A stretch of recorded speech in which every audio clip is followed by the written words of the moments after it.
Ghostless Machines by J. Miles. The new group are wide-eyed. It's ironic the most alien things we've ever encountered were originally made by us. However, while humans and their creations have come a long way, only the creations have evolved. I learned from the others that sometimes diplomacy is nothing but wasted time. It changed my approach to being a liaison officer. Truth and brevity are now my tools. Welcome to 700A, hub world for Angel System 7, and sole destination of your visit. I see looks of distrust exchanged. Nothing is being hidden from you. Everything you want to discover is here, because everywhere else in System 7 is the same.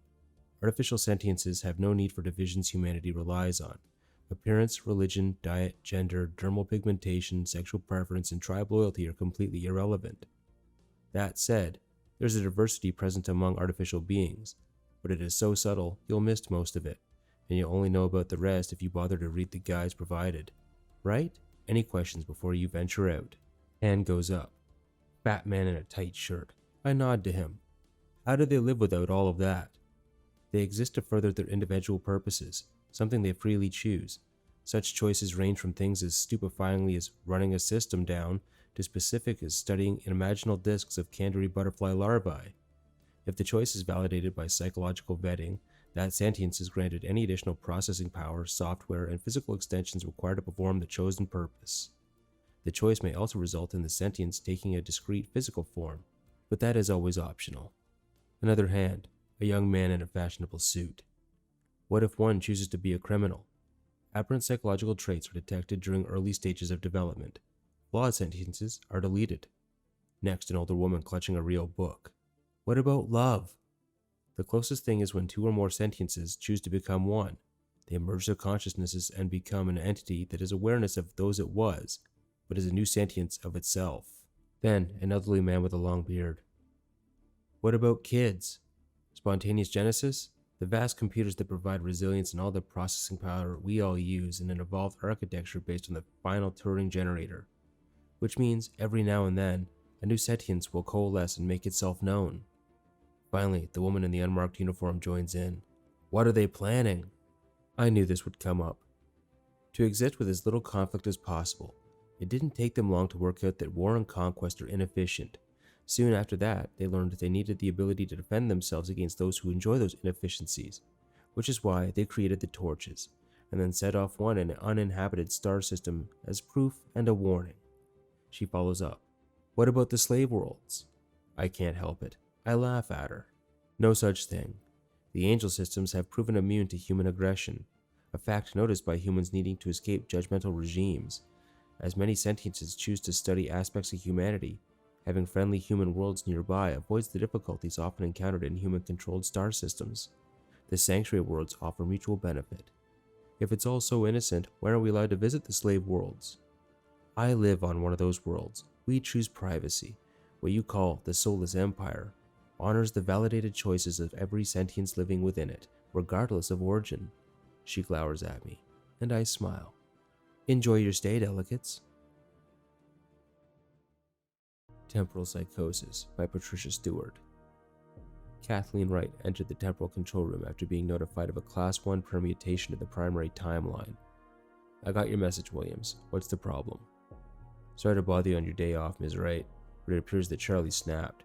He was supposed to go back to November 1963 to replace the pristine magic bullet from the Kennedy assassination with a severely damaged bullet, but he completely disregarded his mission objective and did something that irrevocably altered the timeline.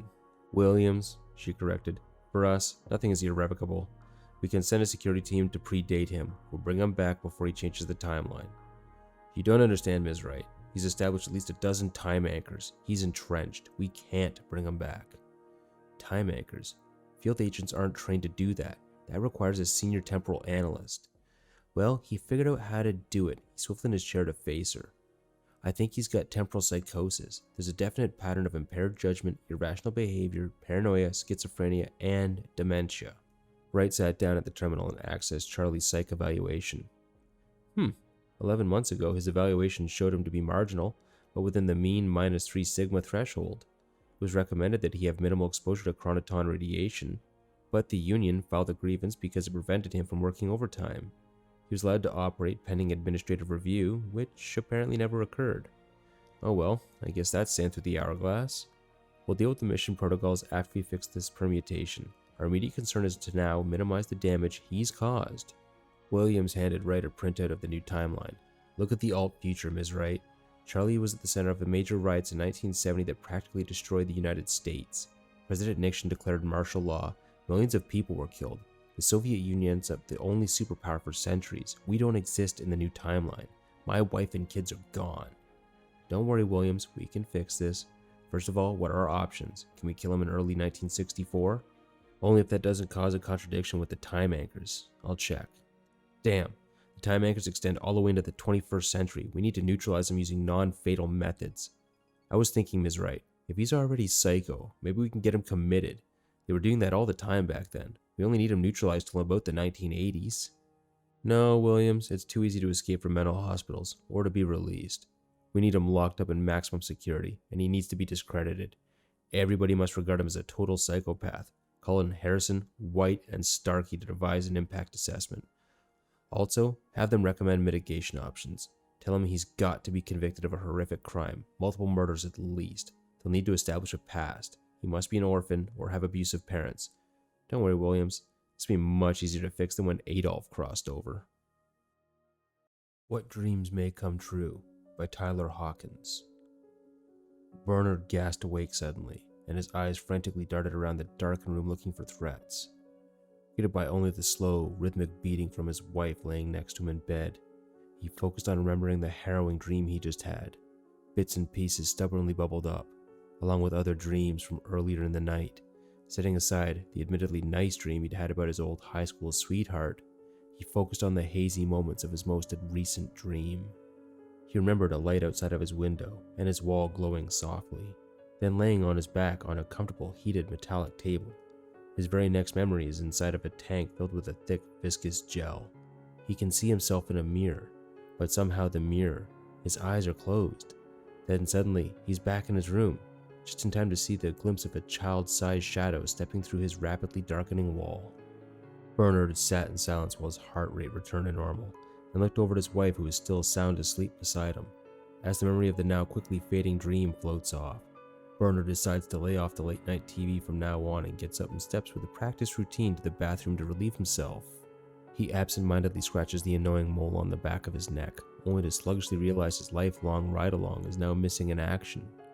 He flicks on the light and notices the constellation of freckles across his face and neck are unfamiliar in a way that's hard to place. Intrigued, he takes off his shirt and notices the scar on his arm he earned mountain biking as a kid is missing too, along with other moved or missing moles or freckles. It's only when his eyes settle on the spot where a belly button should be that he starts screaming. My Orbit Is Not Done by Duncan Shields. I've stabbed deep into the envelope around the white dwarf sun at the center of this solar system. My gravity repellers are maxed. I've skimmed the perihelion right on the onion skin. I came in at 0.75 C, and the slingshot has nudged me just past full light. This experimental craft is performing perfectly. A silver arrow of flexible diamond called the Needle. The 17 thrusters that have burst accelerated me across the fifth of the Milky Way galaxy to end up here have all been discarded behind me like Fibonacci space buoys. I was, by all accounts, the fastest human-constructed artifact in the universe. I am 7 miles away from the surface of the dwarf, and here I will stay. I can look up from my cockpit and see the whirls and radiation of the star like static, unchanging borealis. My ship cabin protects me from the effects, as does my hubris. I have found out what happens when a ship with mass goes faster than the speed of light. Caught by surprise, physics found a mutually agreeable solution that I have not found agreeable. The moment I hit 1.000001 C, all of my control panels stopped. They didn't turn off, they just stopped. Anything that oscillated froze mid-strobe. My shuddering, screaming, deafening ship suddenly became silent. Oddly, I am free to move about. I can touch everything in my cockpit, but I cannot move it. It's like I'm immersed in a three-dimensional photograph. I am a fly trapped in an amber bulb of time. Why my consciousness has permitted me to remain alert is a mystery. Perhaps something to do with the Schrödinger and perception. Even though there will be no outcome, there needs to be an observer. The folks back home are waiting for telemetry from my ship. By my viewpoint, they'll always be waiting. I have been here for 6 days so far. My ship has not moved forward and I have not run out of air, and I have felt no hunger or thirst. I seem to be destined to remain here. In a few years, I suppose I'll find out if I'm even aging at all. If I'm caught in a loop, it's a loop too small for me to detect. I won't go forward, I won't go back. I'm put on hold by the universe's laws.